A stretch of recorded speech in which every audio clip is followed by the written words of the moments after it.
Hello, and welcome back to my YouTube channel. My name is diellecharon. I am a sales coach for women of color coaches at the aspiring and at the scaling level. And today, we're gonna talk about how I saved up to quit my 9-to-5 job.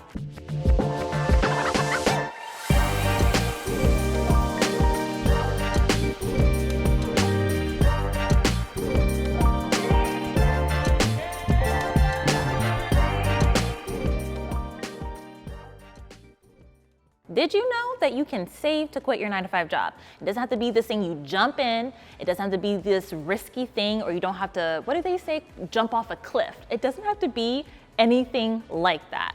I'm gonna teach you how I saved up to quit my 9-to-5 job so I was able to become a full-time coach with responsibility, safety, and with zero risk. So I wanna share with you the conversation that I had with my husband when I wanted to quit my job. Now, for most women, this is the scariest part because we're like, our husbands are gonna ask us 100 million questions like, are we financially safe? Is this a good idea? Is the coaching industry gonna go belly up? Like, is this sustainable? Is this gonna be consistent? Are you gonna make money all the time? Like, our partners, doesn't just have to be your husband, but our partners can have so many thoughts about what it's like to quit our jobs. But when you save, you're able to bypass all of that and have a much more smoother conversation. So this was the conversation with my husband. I literally told him, I said, hey, I'm ready to quit my job. You know, I've been working my business on the side. I saved up a year's worth of my salary in the bank. So if I don't make a dime for a whole year, we're still good. That's what I said to him. And his response was, okay, sounds good. Wanna get Mexican tonight? And then we celebrated with Mexican dinner. And so that's how simple and how safe and how fast the quit your job conversation could be with a loved one if you focus on saving. So here's exactly how I was able to save in order to quit my 9-to-5 job. So the first thing that I did is I decided on the number. How much do I need to save in order to quit my 9-to-5 job? I always recommend 6 months at least of business and then personal expenses. So the business expenses include everything that you need to run your business, and the personal expenses include everything that you need to live in your life. And so you want at least 6 months of that in the bank. Now, here's the tricky part. A lot of people will be like, well, my salary, I have a 6-figure salary. I make $180,000 in a fancy tech job. I need 6 months of that. No. Your salary is often higher than your expenses if you have a fancy tech job, which a lot of my clients do.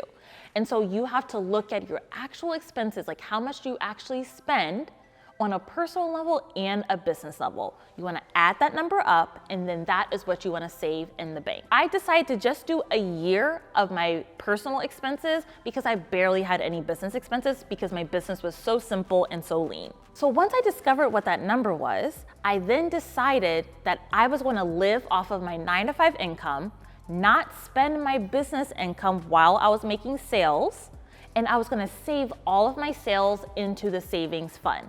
So I was not gonna touch any of my sales money. I was gonna save every dollar that I earned in my coaching business.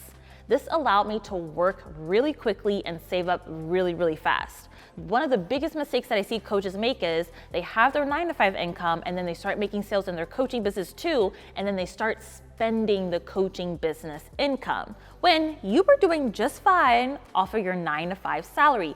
Keep just living off of your 9-to-5 salary, and then every time you get a sale, add that to your savings. You'll be able to grow your savings so much more faster this way. So in order to fill up my savings fund super fast, every single week I made a savings deposit. So I'll look at what were the payment plans coming in, what was my coaching income that I was bringing in, and from that, I just started to save every single week. Now, the savings could be $500 one week or $5,000 the next week.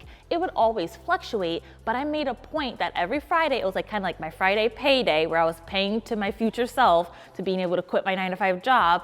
I always just added in that savings every single week. And then how I was really just to put this whole machine on fire, I make sure that I learned how to sell. I was selling consistently, I was selling actively, I wasn't shy on selling, I wasn't worried about being salesy. I wanted to bring in those sales so that number one, I could work with clients and help them in their businesses, but number two, I could save even faster. So I learned the skill of selling and I was able to master that consistently so I can build my savings fund to quit my 9-to-5 job. So here was everything that I did in order to quit my 9-to-5 job and have my savings fully funded so I didn't have to quit my job with any risk, any stress, or any worry, and also have my partner on board. So thank you so much for watching this video. Make sure to like and subscribe and check out the description for my free sales training and any of my coaching programs. I'll see you in the next video.